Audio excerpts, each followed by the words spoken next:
Ano nga ba ang nangyari sa mga playmaker ng Pinas? Dahil sa videong ito, ating alamin ang kaganapan sa mundo ng volleyball dito sa Pinas, lalo na sa mga setter. Pero bago pa man ang lahat, huwag mo namang kalimutang mag-subscribe at i-spike ang notification bell para lagi kang updated sa mga volleyball ganap.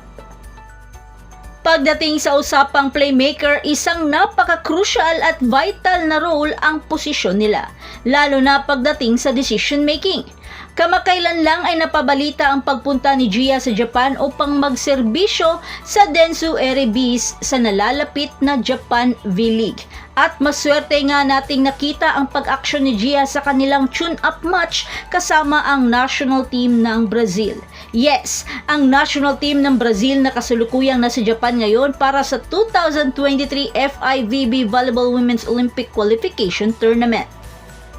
Kabilang sa mga kilalang manlalaro na nakita sa tune-up match ay ang mga Brazilian volleyball star na sina Taissa Menezes, Carol De Silva at si Gabi Guimaraes.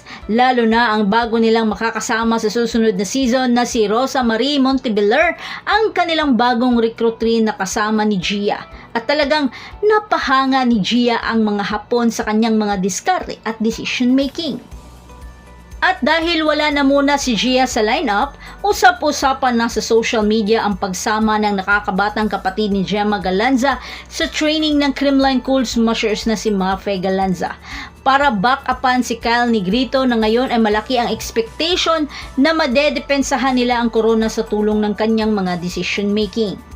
Maliban din dyan, medyo umingay rin ang pangalan ng dating mentee ni Gia na si Dina Wong dahil sa improvement nito at nagawa nilang maitawid ang kupo ng Chocomucho na nagbigay parangal sa bansa at nakakuha ng bronze medal sa VTV Cup sa Vietnam. At napag-usapan nga na isa si Wong sa mga most improved players ng Chocomucho sa kamakailang interview nila Mela Tunay sa Kumu with Cici Rondina and Maddie Madayag. Of improvement, sino para sa inyo ang most improved para sa team? Ako si Dina, tsaka si Kate. Ako sila din yung top 2 ko.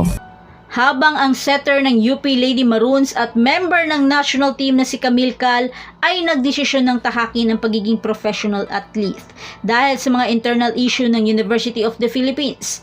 Nakikita niyang hindi na healthy para sa kanya ang mga nangyayari sa loob ng paaralan, lalo pat na-postpone ang kanilang training sa loob ng 3 buwan at para sa kanya ay hindi na ito maganda para sa isang atleta. Si Cal ay dating NU Lady Bulldogs at parte siya sa UAAP Season 84 Championship ng NU hanggang sa nag-transfer sa UP Lady Maroons bago mag-UAAP Season 85.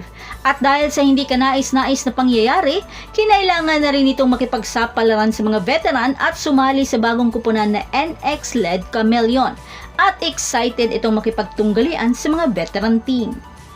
Habang ang dating Petron setter na si Angie Iligacion ay nakipagsama muli sa kanyang mga dating ka-teammate na sina Mika Reyes at Rhea Di Maculangan.